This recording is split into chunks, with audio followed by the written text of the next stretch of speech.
Good evening, everybody.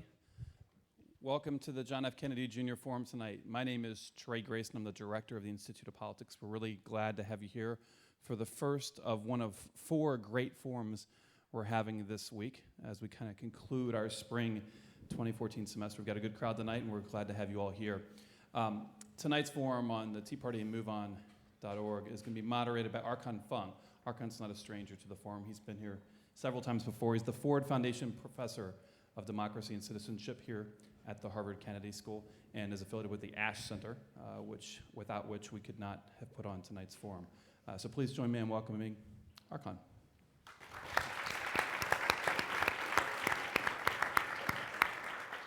Thank you very much, and thanks everyone for joining us tonight at the very tail end of our Harvard semester here. Just want to introduce tonight by opening with a little bit about Joan and Mark. Oftentimes the guests that we have in the forum are professional policymakers, politicians, or captains of industry. Tonight's a little bit different. Both of our guests are very much in the mold of citizen activists. They are, if you like, much more regular people than many of our forum guests, but each is also extraordinary as a leader because they've each practiced a kind of grassroots leadership and activism without the power of either political office or money that comes from business success. And what they've done ended up mobilizing millions of other Americans, Joan from the political left and Mark from the political right. Joan Blades grew up and went to college and law school in the Bay Area in California. She worked as a mediator before becoming a successful tech entrepreneur. Her life in politics began, many of you will recall the days of the Clinton-Lewinsky scandal in 1998.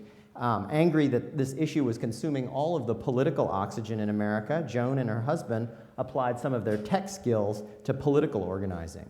The couple posted a website with a one-sentence petition asking Congress to censure President Clinton and move on to other pressing issues.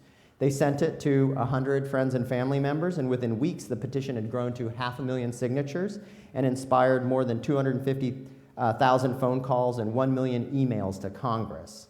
Joan has said that we never anticipated that Move On would turn into a movement, and she calls herself an accidental activist, which is very understated because Move On is an organization that today claims more than 8 million members. Joan went on after that to co-found an organization called Moms Rising, an online and offline community of over a million working moms, and you should check it out if you haven't checked out that organization yet.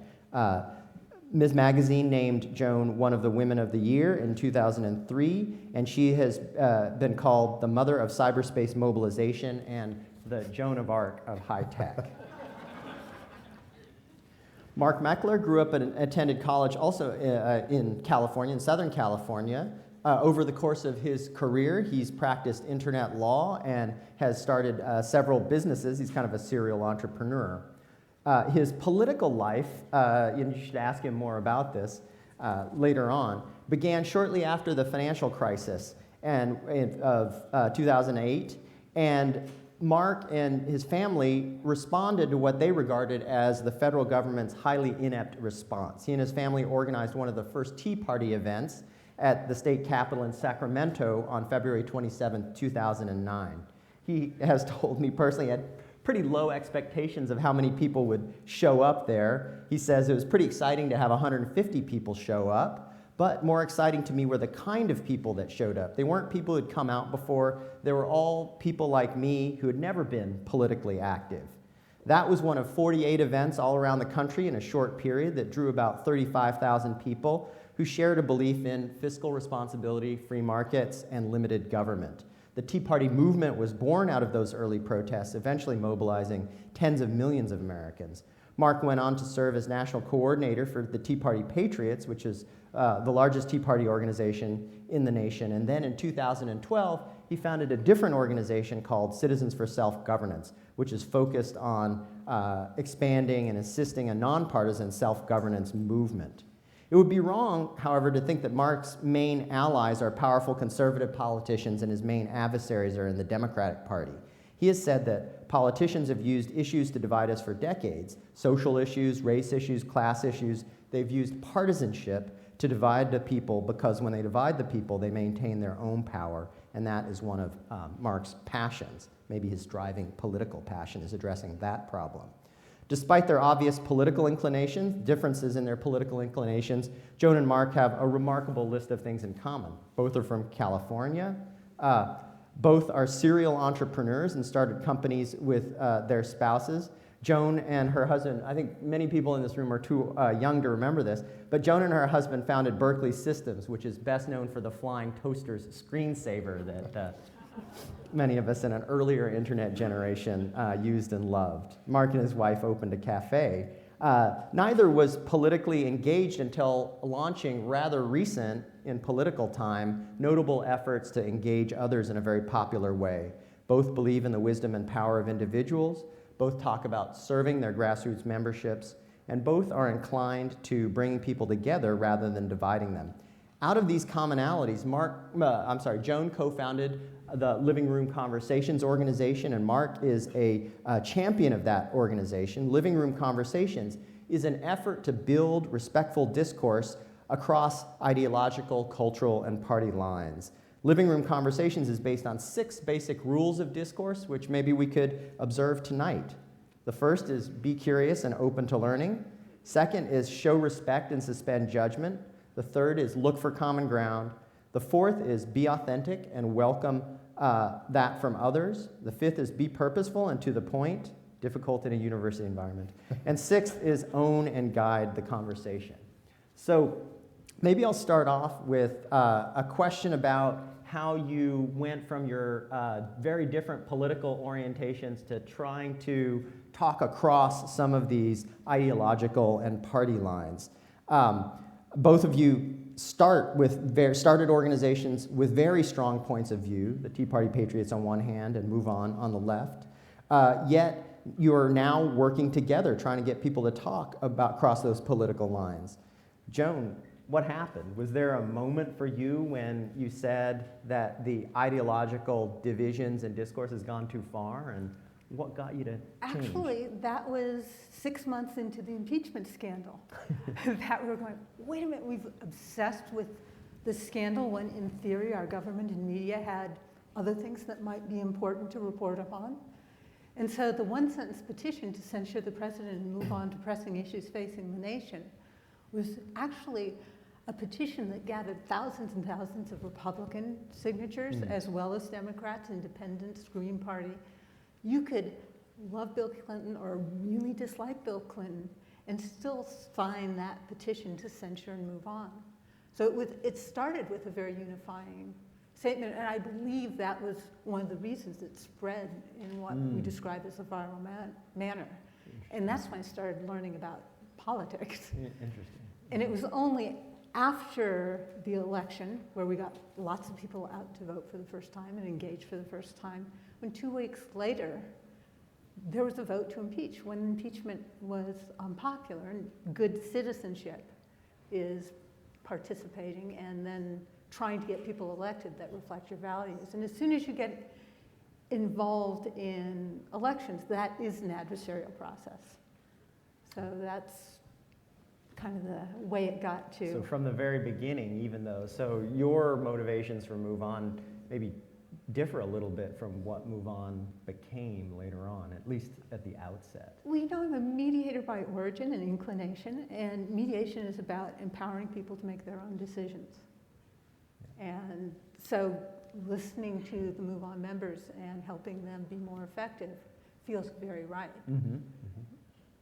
Where I really find the most excitement is, you know, finding common ground in places to work together. That's great. And Mark, for you, was there a moment sometime, you know, after the initial protests in 2009 and the rise, this meteoric rise of the Tea Party, when you said, wait a minute, there's something missing here? You know, I think like Joan, I've always had that inclination. I live in a fairly unique place up in the Sierras in Northern California. 2 cities side by side, 2 small towns, Grass Valley and Nevada City. And Nevada City is literally like an old hippie town. And Grass Valley is an old mining and ranching town. And so you've got this very diverse ideological population mixing together. Our cafe you mentioned in Nevada City is this very sort of counterculture bohemian cafe, and you got a redneck like me running the place. And so that was just kind of my environment. So for me, there was never a partisan hatred, because the people who came in my cafe were, you know, kids with mohawks and facial piercings, and the artists in town, and we had art shows and poetry readings, right? So that was part of my culture, but I also loved the ranchers and the miners and the construction workers. So for me, the idea that people have to hate each other over politics, or that because somebody believes something different from you politically, they're bad, I just never bought into that. And then when I started to go to Washington, D.C. for the first time, I saw that there was an entire political industry built around that hatred. You know, it's the profitable politics of hate, I call it. I saw it in D.C., and I saw it in the media. You know, when I would go be on television, what they want more than anything on television is for you to, you know, the veins to pop out and you to yell at the person across the table from you. From their perspective, that's good TV. I don't think it's good citizenship. That's really interesting. So this kind of follows up a little bit the next question on the kind of Washington industry of politics. And one thing that both of you had very, very strong reactions to recent political events, the Clinton-Lewinsky scandal, government response to the financial crisis and the economic meltdown. When many Americans get upset or have political interests, they go to kind of more regular channels. They will call their politicians, maybe say something to the political party, maybe go to media.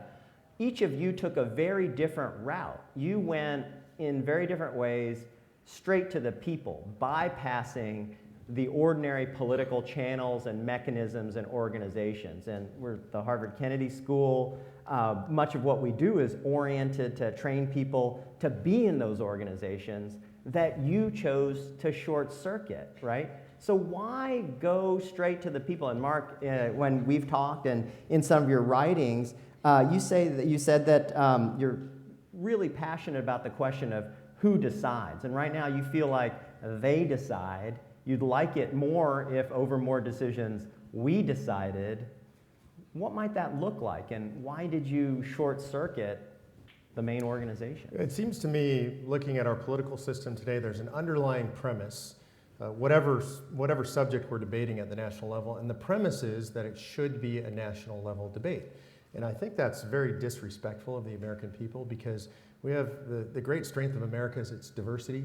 We have an incredible diversity at the individual level, at the community level, at the state level.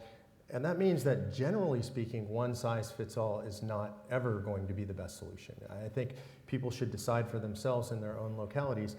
The best example I can give you of how this works is right at home, in my own backyard. I live rurally in Northern California, as I said, because you want to know what this looks like. And my neighbor has a vineyard, and I love the view of the vineyard. It's beautiful. I sit out on my deck at night sipping wine and looking at his vineyard and enjoying his labors. And one day I got a notice in the mail that said he was going to do on-sale alcoholic beverage sales. I was really unhappy. I thought, you know, it's my quiet neighborhood, and he's going to ruin the neighborhood. And I really didn't like it. And there was a hearing, and so I opposed his permit. And I went to the hearing, and I presented my case, and he presented his case. And ultimately, he won. And shortly after he won, we had a blackberry festival at our place we do every year. We jam stuff, and we've got all these blackberry bushes. And I invited he and his wife over to the house. And he was really surprised that I invited him over. And I invited him because I had no hard feelings, because he was my neighbor, and we had resolved this thing locally. I had my day in court, so to speak. It wasn't court, but we had a hearing, and he won fair and square. And in the end, he's my neighbor. If that decision had been made in Washington, D.C. or Sacramento, I'd have been very unhappy about it. And I'd always felt that it was unjust. And either way it went, he would have felt it was unjust, or I would have. But because we participated, it was a participatory governance, he won fair and square. By the way, he was right. It's been no problem at all. But it was just about this feeling of actually participating at the local level, the decisions made there, we both get input, and when we walk away, we can shake hands and be neighbors. Mm-hmm. So to me, that's a fundamental premise of how good governance should work, how citizen involvement should be. That's great. Joan, what about you? Why did you feel like you needed to go directly to the people in the form of a petition rather than through some more conventional political method or organization? I actually can't think of any conventional organization that was dealing with that in an effective way. Mm-hmm. In fact, one of the things we've described is we stepped into a vacuum of leadership I see. at that time. Who was saying something sensible? Censure and move on, get back. It was actually a business person's plea for their opportunity costs to being focused. And as a mediator, I saw the country becoming increasingly polarized.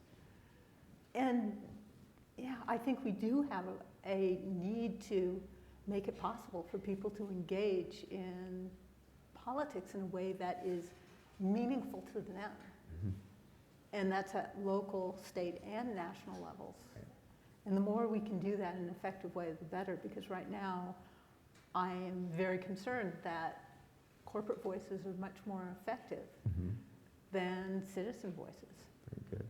So let's move on to some of those issues. So a lot of people, maybe a bunch of people in this audience might say living room conversations, it's a good idea, the principles of discourse, that's fine, but on the really important issues, left and right, we just disagree. And we're just gonna have to agree to disagree and fight it out, right? That's what a lot of people say. What kinds of issues have you guys found surprising agreement on? On the big issues that divide left and right, which I think are just about all of them now if you look at Congress, right? I think, first of all, your initial premise, I think, is correct. There are issues where we just have to agree to disagree, and we'll go back to our corners and lace up the gloves and fight it out. That's what our political system is set up for. But there are a lot of other issues where that's not the case. So I think one of the fundamental ones Joan and I found early on is the idea of crony capitalism. This intersection of big business and big government is not healthy for the citizenry of this country, except for maybe those that are personally benefiting financially from it. And you can sit down in a room of people as partisan as you want, and when you talk about crony capitalism, there's very little daylight between their positions. And so DC is not going to address that, because that's a very profitable situation for them. We think it's broken, they think it works perfectly. So it's going to be up to people like Joan and I and everybody here and all the citizens to figure out how to address those kinds of problems. Mm-hmm. And Joan? Well, that was the first time I met Mark, as I invited him to my house to have a conversation about crony capitalism with two of his friends. Living room conversation structure is two friends, each invite two friends. So it's a very small, intimate conversation. And I admit, I was dusting for a week ahead of time to make sure, I was anxious. I brought baked goods. I was very harmless. And Jams. really good coffee cake. Mark's wife makes great coffee cake. So, but what we discovered when we sat down together, much to my relief, was I really like Mark. And I really liked his friends. And when we talked about these issues of crony capitalism, we found there was a huge amount of agreement on the issues of criminal justice. Too many people in prison. War on drugs is a failure. We've got to use evidence-based practices for dealing with people that are in the criminal justice. And in the last year, I've been investigating that, and it's true. And it goes, I can't find much dispute about that. And yet we have a prison industrial complex coupled with prison guard unions that are causing nothing to change. And so my question is, now that I've discovered this, can we, as citizens on left and right together, make that change happen? And I haven't got the answer yet, but I think it's time to really dig in and see what we can do together. Mm-hmm. Mm-hmm. But that's just one. I agree. That's a fundamental area of agreement. It doesn't matter who you're talking to. If you sit in front of any audience, and I practice this, I speak in front of progressive and liberal audiences and conservative audiences, I always ask the question, who in the room thinks we have the best criminal justice system in the world? And the war on drugs is a tremendous success. So you guys go ahead and raise your hands. So no matter where I go, you guys might be Tea Partiers because it's the same in a Tea Party room. So if that's the case, if we as citizens, the great majority of us, by the way, I haven't found one person who raised their hand and says it's all good. So if we all feel that way, then why do we have the status quo and why have we had it for so long? Because somebody's profiting from that, because the system as set up is working for somebody, just not the average citizen. That's really good. And then, so why does the discourse divide us? I mean, you guys have all you had to do, evidently, was invite Mark over, and all Mark had to do was bring some baked goods and some coffee, and you find some common ground. I know lots of activists on the left and the right, more, I know personally, maybe because I'm in Cambridge, more on the left than the right. And again, many of them are in the audience tonight. They don't have those kinds of conversations. So what are some of what's your diagnosis of that? What are some of the habits that we're engaged in that prevent us from finding common ground on issues like the failures of mass incarceration in the United States or crony capitalism? What are some of the dysfunctional things that all of us do? Well, we've got some deeply dysfunctional practices, both in the media and with our politicians. Mark's talking about how in DC, right now, you get further if you are spouting in a very adversarial story. And the concept that we are going to get where we need to go by adversarial problem solving is just simply wrong. And the reality is we need to start working together collaboratively, because the nature of our outcomes is so substandard when it's an adversarial solution. Now, witness how we've done such a good job with budgeting. And even with healthcare, it could be so much better if we were collaborating.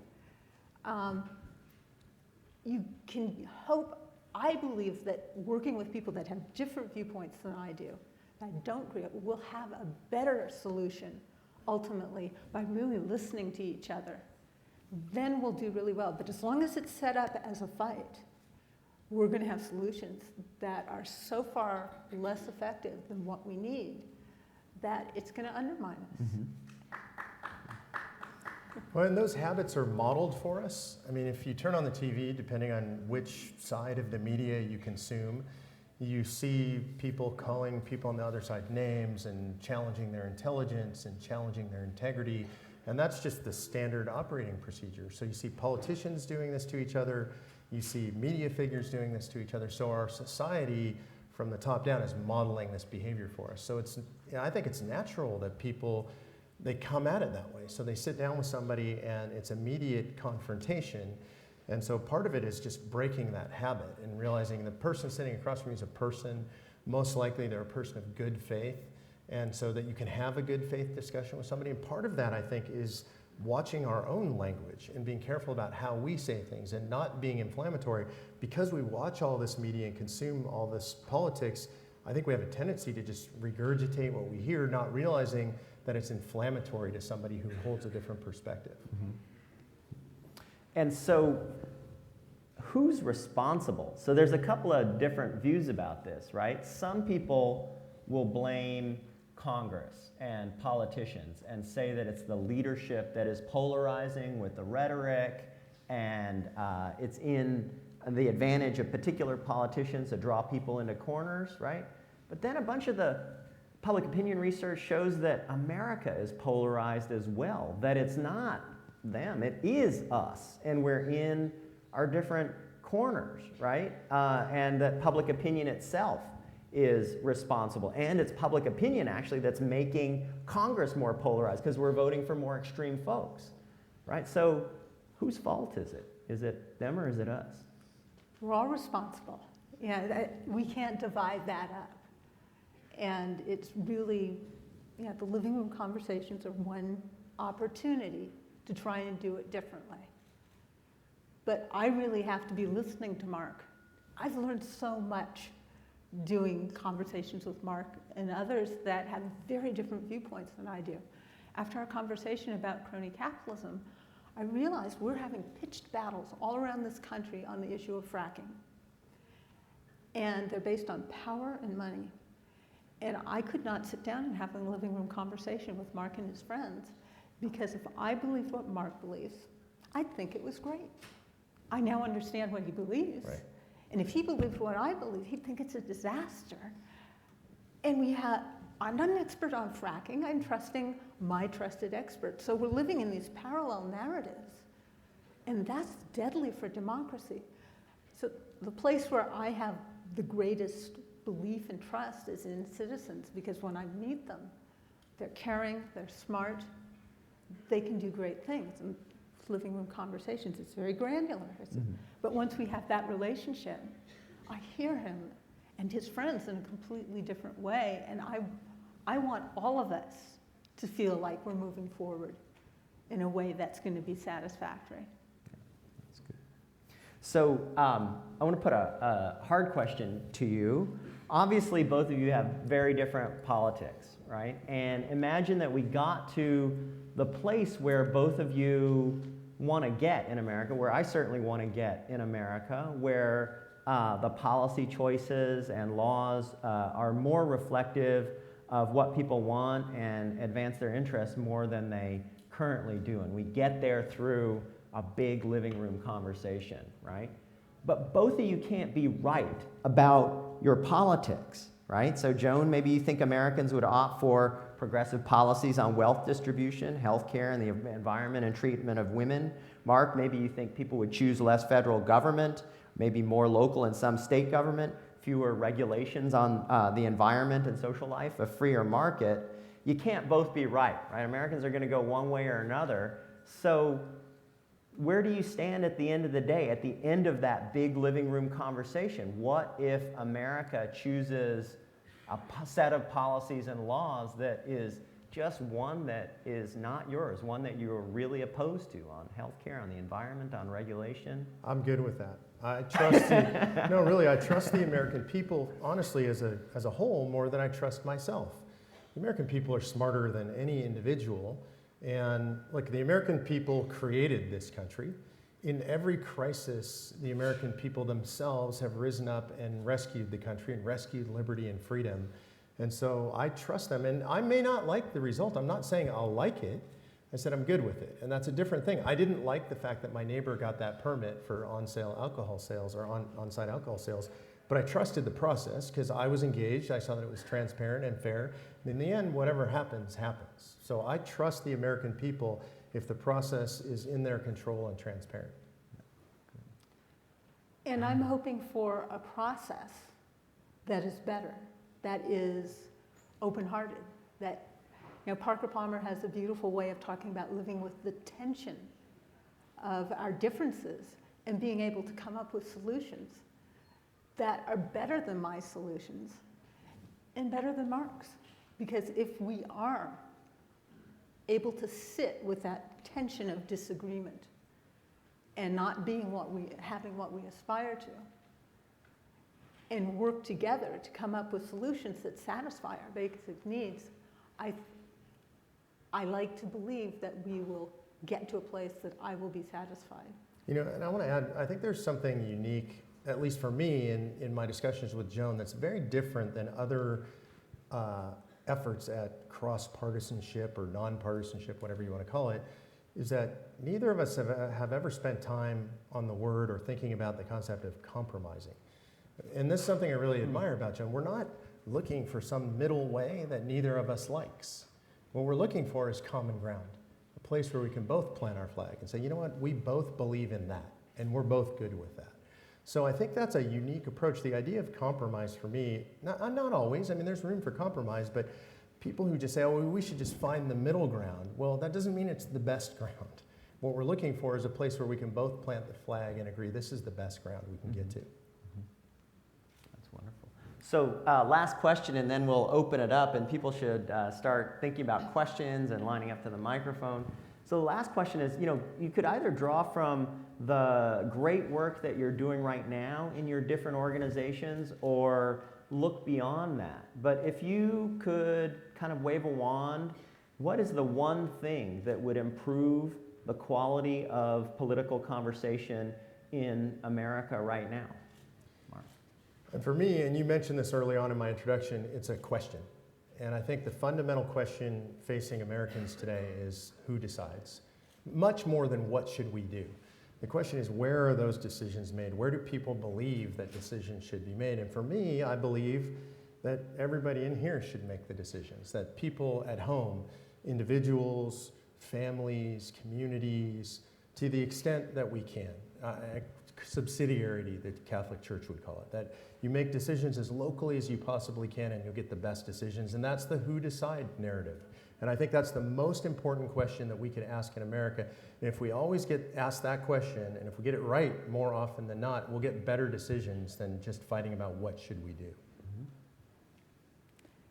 And the interesting thing is, my first response to that is listening. If we really start listening to each other, I think things would change in some profound ways. And that's the open-hearted listening. Because, you know, if I'm just trying to figure out, and it's very tempting to do that when I'm up on stage, what I'm going to say next and how I'm going to make my point while Mark's talking, I don't hear him. And then I don't come up with something that's better and going to satisfy us all. So really listening. Well, I guess the hopeful part of the conversation, the depressing part of the conversation is that we're very far from that kind of political process. And I read a public opinion poll recently that Congress is actually less popular than cockroaches and having an open wound, right? But the hopeful part of that conversation is there's a lot of room to create, and so that's what you guys are doing, which is fantastic. All right, so I was told, right, the forum questions, it's important to emphasize that when you ask a question, please identify yourself. One question per customer, so keep it concise, and then a question always ends with a question mark, so keep that in mind. Yeah, so please identify yourself. Thank you so much for being here. Both of you being here actually gives me a lot of hope. My name is Dev Zaveri. I'm a student here at the Kennedy School. I'm also from California, like the two of you, and I at least have found some hope in the Citizens Redistricting Commission, where the citizens set the boundaries for state and federal office. I'm wondering if I'm being naive or if that is a ray of hope in the future. Thank you. So do you guys know about the Citizens? Yeah. I think it's a start. I mean, it does give me hope. I'd rather have citizens in charge of the process than politicians. Although, interestingly, if you study... So the Citizens Redistricting Commission, for people who aren't in California, redrawing districting lines is a big problem in the United States because oftentimes they're drawn by sitting politicians, and whether they're Democrats or Republicans, right, their main interest is in drawing lines that keep them in office, which is not the same as our interest in voters. And California recently created a Citizens Redistricting Commission in which anyone could apply, and 30,000 people applied, including a student in my ethics class from the Kennedy School. He didn't get in.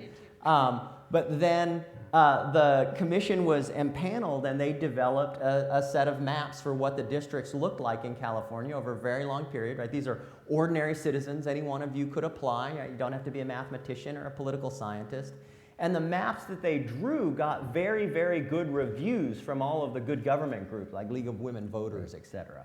But so the main idea is shifting the power over drawing lines, district lines on a map from sitting politicians to ordinary citizens. That's what the and we had redistricting about commission is. 26% of our congressional seats or all seats changed hands in the last election, where prior to that only one had in 10 years. Right.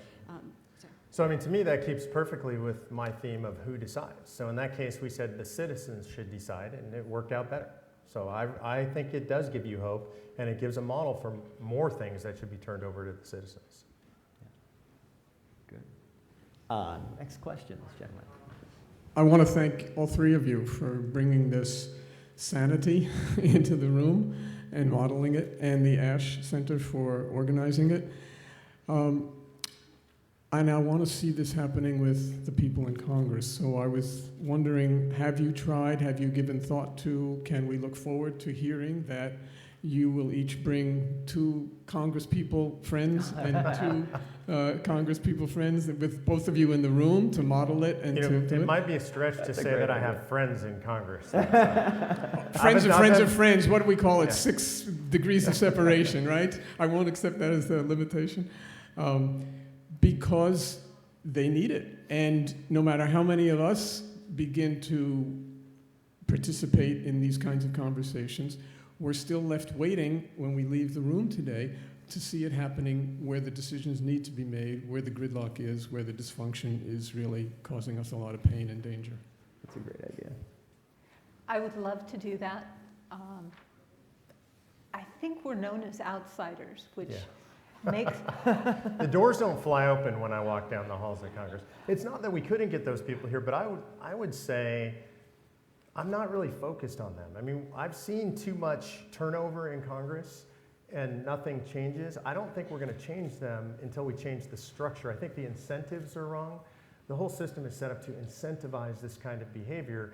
So until we, in my opinion, until we take some of the power away from them and change the incentive structure, having them talk to each other. You know, remember, polling shows right now, 80% of Americans think that Washington, D.C. is dysfunctional, and 80% of people employed in D.C. think D.C. is functioning perfectly. So that's Yeah, the but in their disconnect. heart of hearts, and Oh, part of what just- happens here is you do get to see each other's heart of hearts by listening. There are people serving there who are very idealistic, who are very frustrated and feel trapped by that system. Yeah, But I'm supposed to end with a question, so there we go. Good. Up here, Ben. Hi, my name is Ben Bolger, and I'm a Harvard alum. There's a number of examples where when people get together and have quality conversations, better decisions are reached. The Iowa caucuses, in jury rooms where folks discuss things. 12 Angry Men is a great illustration of that. In the information age, both of your organizations have organized incredible websites, and certainly the quantity of dialogue has increased. But I'm wondering if you could reflect a little more on the quality of dialogue that leads to more deliberative type of decisions. Is there a way to facilitate bringing people together to have those kind of experiences that might happen in a jury room or in a caucus where people can work together to produce a better outcome through technology? Right. That's not in a living room, right? That's Yeah. the technology question. Well, the living room conversations are an open source project. So we've got this concept, we put our best practices up there and people are already messing around with it. And my feeling at this point is we really do need that in-person connection. Yeah, that the small, intimate breaking bread together has a lot of value. Yeah. On the other hand, yeah, there are a lot of people very anxious about having a conversation with someone with a different viewpoint because they've seen such negative behaviors modeled. I have a friend that said, yeah, I really want to do this. And he really did. And then he started thinking about it. But I wouldn't want to do it with my neighbor because what if it didn't go well? And well, I shouldn't do it with my colleagues. And so it became an obstacle. Well, it turns out another friend said, you know, I have Facebook friends. And she got together with high school friends, a Tea Party leader, in fact, because I live in Berkeley, not just the Bay Area. Not a lot of Tea Party leaders there. Not a lot. And they had a wonderful conversation, and it was with, you know, the class from before. So there are ways that I think the technology complements the in-person, but I think with this, the degree of discomfort we have today, and we're talking the early adopters right now, I'm thinking it probably needs to be in person. But I'm happy to have someone show me that, now we can do it like this too, and it would be awesome. I would agree with Joan. You know, the inherent anonymity of the internet causes people to behave poorly. And so one of the things that made the Tea Party so successful, that really hasn't been written about much, is I always refer to the Tea Party as social networking 2.0, and it went backwards. In other words, we got together online first, and all of us started to find each other online. What made the Tea Party work was then we all got together in our communities, we met each other, we made tons of friends and built permanent relationships, and it's that web of personal connection that really makes, I think, gives the citizens power. Up here. Hi, my name is Max. I'm a freshman at the college. I want to ask a question about what you were saying earlier about crony capitalism. Sure. And Mr. Meckler, I think I'm quoting you here. You said that you trust the American people if the process is in their control. But there are obviously a lot of institutional problems that essentially make it so that the process is not in their control, or not nearly as much as it should be and as it has been in the past. And in particular, that relates to issues relating to, you know, campaign finance that either directly or indirectly more or less lead to some forms of corruption. And those forms of corruption ultimately end up in activist institutions like your own on both the left and the right. The Koch brothers are major funders, for example, of the Tea Party, as well as of the Republican Party. So I don't personally see how these kind of major institutional challenges can be solved by something like living room conversations. So my question would be, what do you see as the strategy, as an actual strategy, to remove what economists might refer to as rent-seeking, out of politics, so that there is, in fact, a more equitable distribution of voices or of power among the American people. So a couple of underlying premises I have to address, a couple of inaccuracies.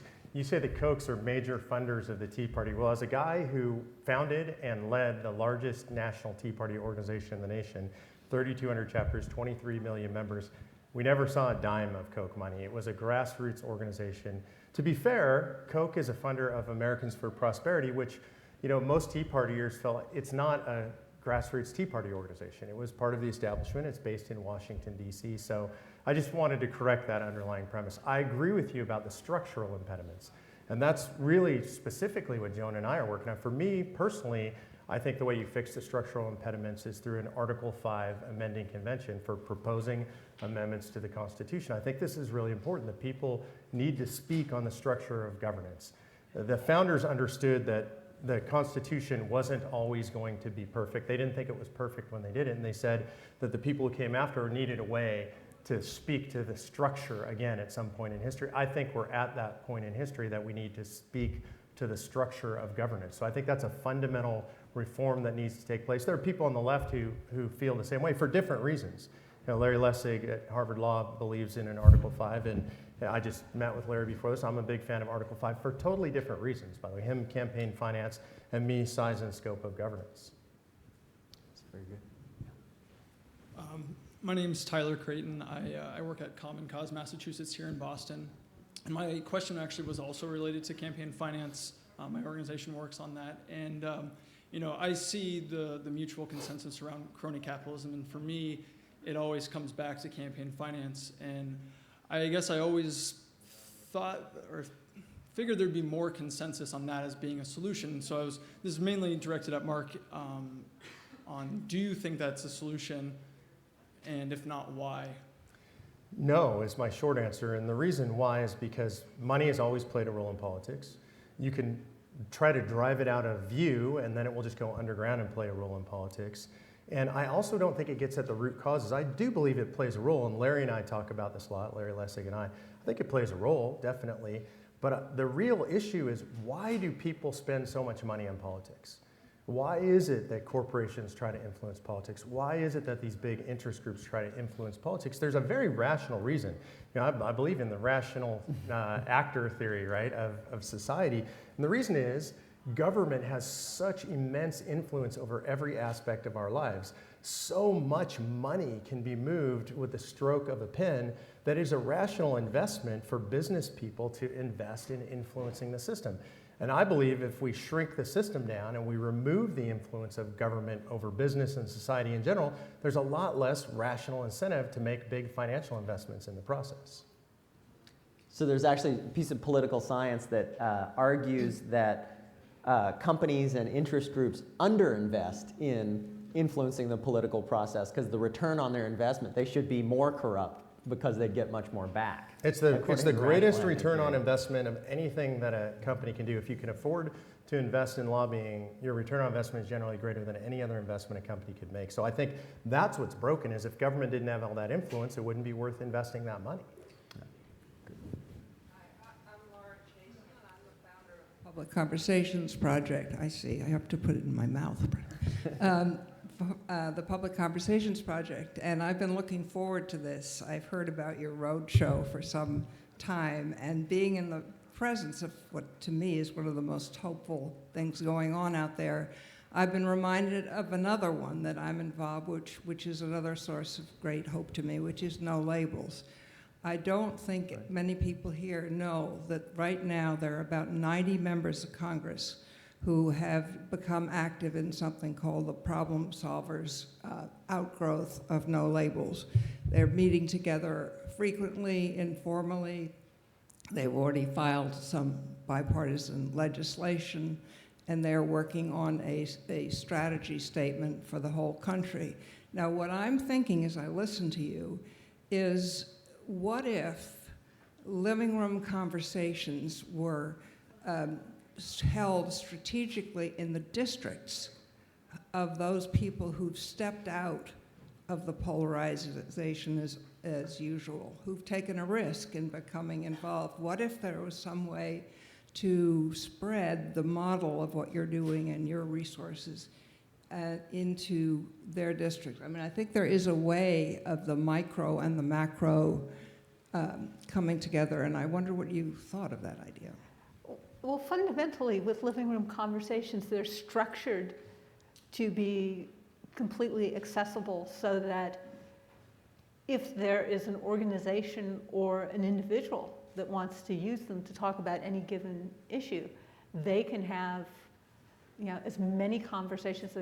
The dream is to have hundreds of conversations about different issues and create this grassroots support for good leaders. So this would be one of the ideal outcomes. Living room conversations are basically a startup still. They're still in that really very early stage, and that's why it's really wonderful to be invited here. And we are hoping very much that this kind of thing inspires people to do conversations and then to feed back to the living room conversations what worked, and so that we can help others replicate it, and we have a virtuous cycle of offline, online conversations. The virtuous cycle is a really important concept. One of the things that I'm privileged to do, because I know Joan and like Joan and have met lots of other people who consider themselves progressives, liberals, Democrats, whatever label you want to apply, is that I get to go back to people on the right, and when they say things like, all Democrats X, I can say, you have no idea what you're talking about. That's crazy. There are people like you, there's a diversity of opinion. You can't lump people into a single monolithic group, and vice versa. So I go speak at progressive organizations, and I can say, look, this is what the right looks like. It's, I took my hat off so you guys could see I don't have horns, right? The Tea Party's not scary. We're just regular people. And so what I want people to understand is on both sides, that's true. And it's really important that all of us individually take the responsibility to spread that. The idea that these are your fellow citizens, these are your neighbors, your coworkers, employers, employees, fellow churchgoers, whatever. They're not your enemies. That is the underlying premise of all of this. We have to start from that place. Up here. Is this on? Oh, yeah. Excuse me. Neither MoveOn nor the Tea Party have really issued any definitive platforms on foreign policy, but there have been some hints dropped, which leads me to wonder about the intriguing possibility, if it can come together, of a non-intervention coalition of the left and the right that could finally put an end to the bipartisan imperial aggression of Republicans and Democrats. Want to take that on? Do you have? Well, for MoveOn is now, fully member petition driven. So MoveOn is just helping members send petition to MoveOn members, and that which is moving, we send to others. So, there's no one in charge at MoveOn that says, this is what we're working on this week. It's our members that say, this is what we're working on this week. So if that becomes something that is a priority for MoveOn members, if you wrote that petition and it worked, then that's what would happen. And the Tea Party's the same, and this is something that I think people really struggle with because it doesn't fit the paradigm, right? The model is that there's a person in an office sitting behind a big desk, and maybe they sit in the conference room and there's 6 or 7 people that all decide, okay, what do we do now and what's the direction now? The Tea Party movement has never worked like that. It's citizens, and it's done by consensus. And I had people come to me when I was still national coordinator at Tea Party Patriots, and they'd have an idea, and they'd call me up or write me an email and say, you need to do this one thing, because that's the only thing that will save the nation. And if you don't do this, then you're wasting all your efforts. And I would always give the same response. I would say, every idea starts with a single patriot. It's up to you to spread that idea in the grassroots, and if we see it bubble up, like she's talking about with MoveOn, then we might take it on, but it's got to come up from the citizens, not down from somebody who's in charge. And I mean, it's really remarkable what you just said, right? Because you could think, well, these consensus organizations where it's totally flat, that's all right, but they'll be small, right? But the interesting thing is your organizations are not small. They're some of the biggest organizations on the political scene right now. And some people have looked at this, say it's because it's so flat, and it's not a guy in an office developing a strategy and telling everybody else what to do. It's that, you know, people like it. They got big because they feel like they have some ownership, and it's not one guy calling the shots and everybody else falling in line. It's just interesting to note that what you is a source of growth, not no, of I think smallness. you nailed it. So look, people want to feel like they have some say in things, and they don't. It's the funniest thing. I get political consultants or politicians telling me all the time, oh, you need to get the Tea Party to do X. You need them to support this or that person or this policy.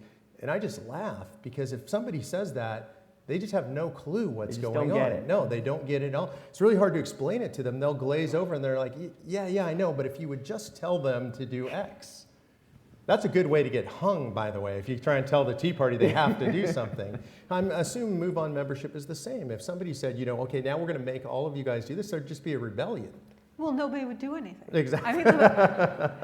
I mean, it really They would laugh at remarkable. us. is about, it's another kind of Right. listening, right? Our job at MoveOn is to serve our members. And the better we listen, and that is something that's a priority for the whole MoveOn staff, is to listen well and help our members be as effective as they can be. You know, it's really interesting structurally. So, you know, I now run Citizens for Self-Governance. We're a grassroots organization. And I look at almost all the emails that come in. I can't read them all, but I try because I'm listening. Because if I don't do that, if I step back and I don't listen to those and I don't respond to those, then I don't really know what's going on. And then it becomes me, a guy behind the desk, making the decisions. You have to have your ear to the ground. And I don't think the politicians really do anymore. That's part of the problem. My name is Richa Mishra, and I'm a research fellow at the Ash Center. Thank you both for being here, and thank you for this conversation. We've been talking a lot about how public dialogue has become very confrontational and ultimately not very productive. And the loudest voices are very often using divisive rhetoric to pursue very narrow interests. So living room conversation provides we the people a very good way to exercise our voice, unpack some of the issues that divide us, and to try and collaboratively arrive at some kind of mutually agreeable solutions. My question is, what is the next step? Where do we go from here, and how? When and if some solutions emerge from these kinds of conversations, how do we make sure that they bubble up and effect people-led and positive change in our communities, in our states, and indeed the nation? So what do you do about crony capitalism? What's the next step? Well, with the conversation we had, I actually have dug into the issue of criminal justice this year and come to an expanding understanding that we have very little air between us on what we think needs changing. And that's going to be really hard to make change happen because the resistance to change is tremendous. I also work on work culture. Change normally doesn't happen unless there's a crisis. And we'd rather not have a crisis. But in this context, this is what we need to figure out. And I don't have the answers. What I have is like this growing circle of people that care with me. And it is about trusting that together we will find a way. And I would like it to be tomorrow, but I also have some very tortoise aspects to my personality. When something's really wrong, that persistence is crucial. I mean, good organizing is you have these moments of flash things happening. But it's also about being really persistent when there's something that is wrong or right that you have to do. You keep working on it until you get to where you have to go. So I would make a technology analogy. To me, it's open source. So what we get out of these conversations are seeds, sort of the core kernel of the code. We've realized that the criminal justice system is broken. We realize both sides kind of see the same problems and some of the same solutions. And so our job is to then go around and plant that kernel and then let the developer community develop it into robust and mature code.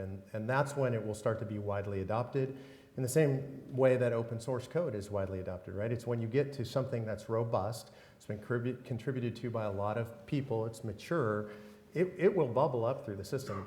Politicians are inherently followers, not leaders, so they'll figure it out after we figure it out. And you got to look out when Joan gets onto an issue. You know, it's not a trivial thing. She is pissed off about the Lewinsky scandal. MoveOn, 8 million people. She starts caring about working moms and their problems. She starts Moms Rising, 1 million people. Right? These are not small numbers. Yeah. My name is Walter Jonas. I live in Milton, which is the other end of the red line. What I heard you agree about most of all is that participation in politics is a good thing. And the more participation, the better. In Milton, town elections in Massachusetts are in about 2 weeks. In Milton, 5 people are running for 3 seats on the library board. That's very active. We don't, come visit us, but we don't need you. Half a mile away, participation in elections is abysmal, abysmal. 5% of people turn out for primary elections or full elections. So my question for you is, since you, I presume you believe in participatory democracy, what has worked? What kind of, you can measure it very easily by counting the votes.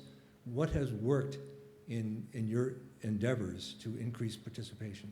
You know, I don't know what it's like in your town, but I would argue that generically speaking, what works is when people believe they actually have the power to make decisions. That's not my question. My question is what has actually worked, not what do you believe has worked.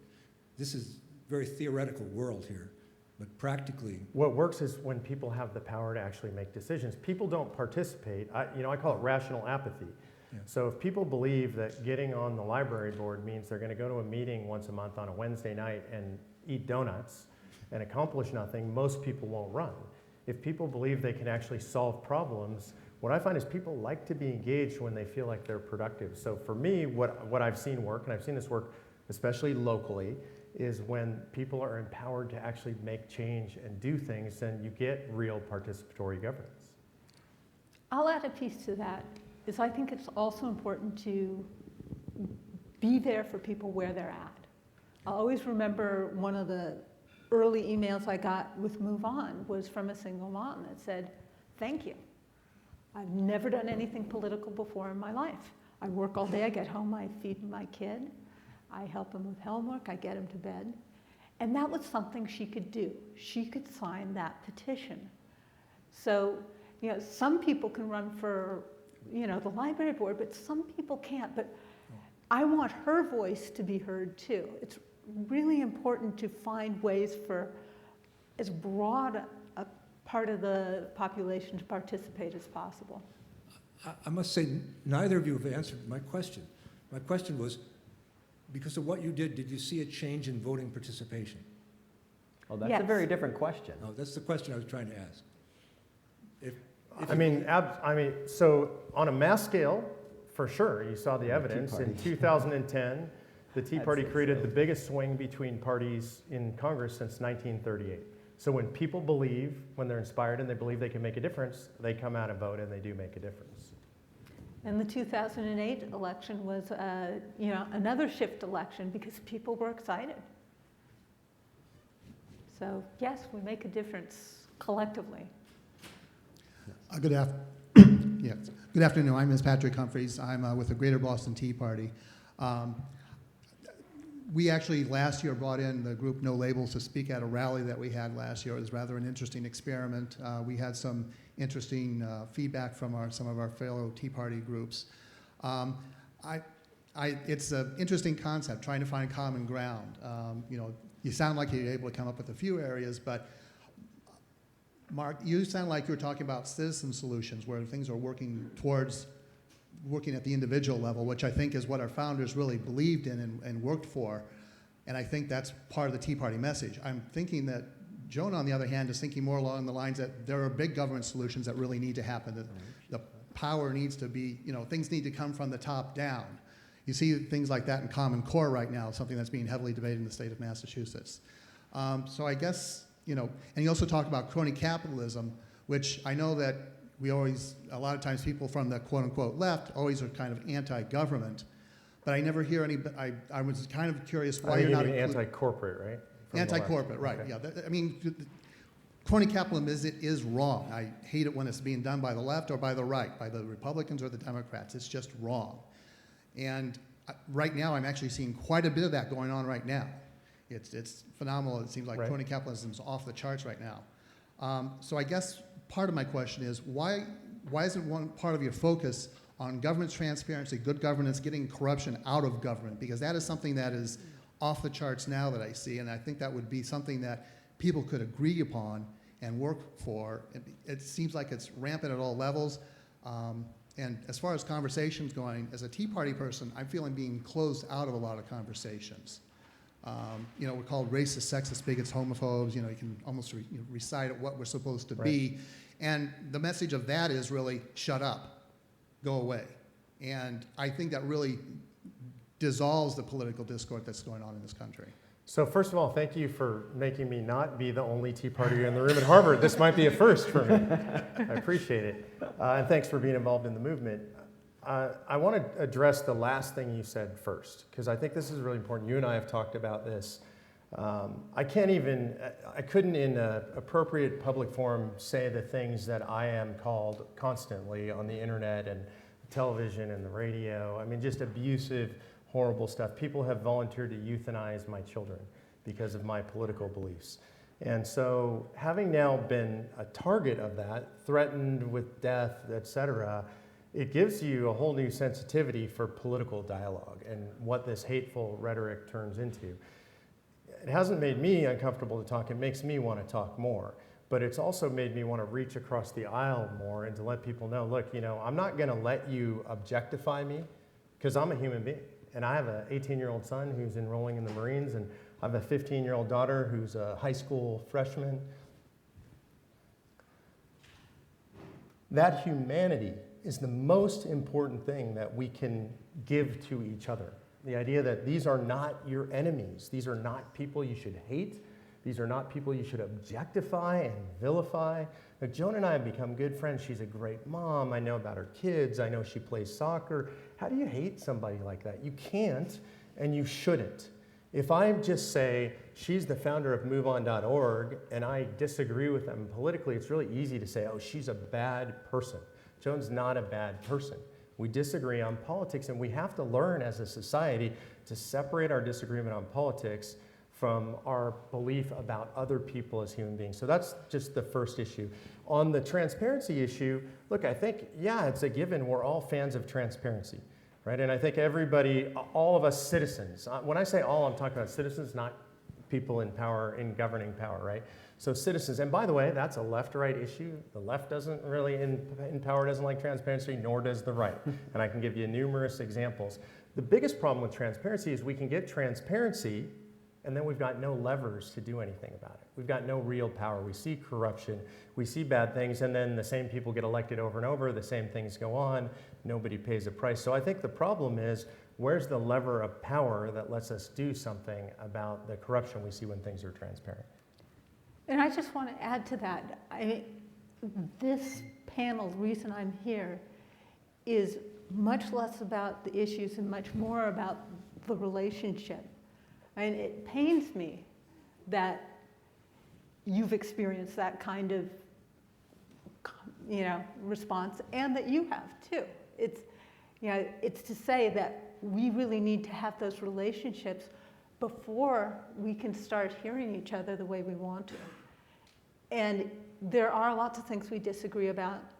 And living room conversations are only one in a really broad toolbox of opportunities to then go on and start to have, solutions put into the mix. But it's got to start with really appreciating our, that you're a kind and caring human being that is intelligent, and I could have a good conversation with you. So we're almost at our closing.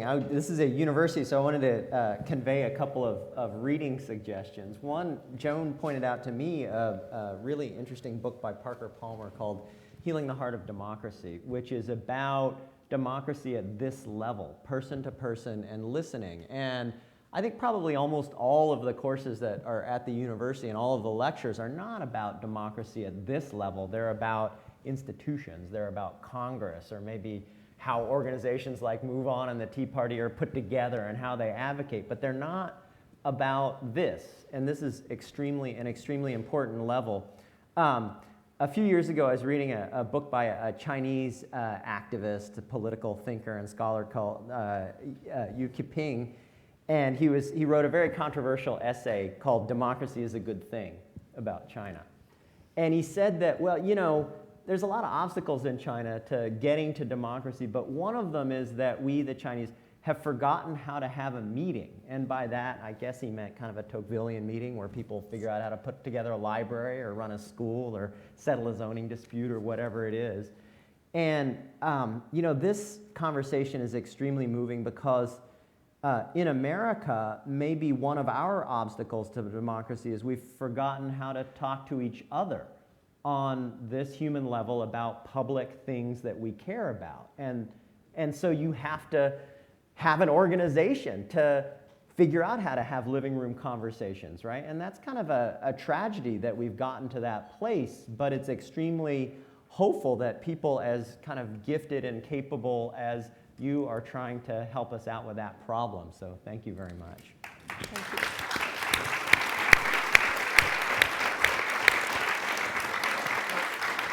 I have a request.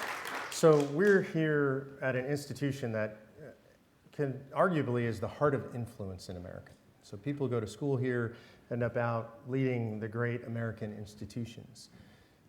These are the people that will change the culture of America. If they go out and they take these ideas, this kind of philosophy into the institutions with them and remember this type of conversation, how important this kind of dialogue is, over time, that changes the fabric. It's important that average folks like me in small cities and towns across the country do it, but there will be much less resistance to this kind of dialogue if people who have this kind of influence go out into society and insert this attitude into the institutions. So please, you guys, it's up to you. We'll go forth and do that. Thank you very much. Thanks. Thank you.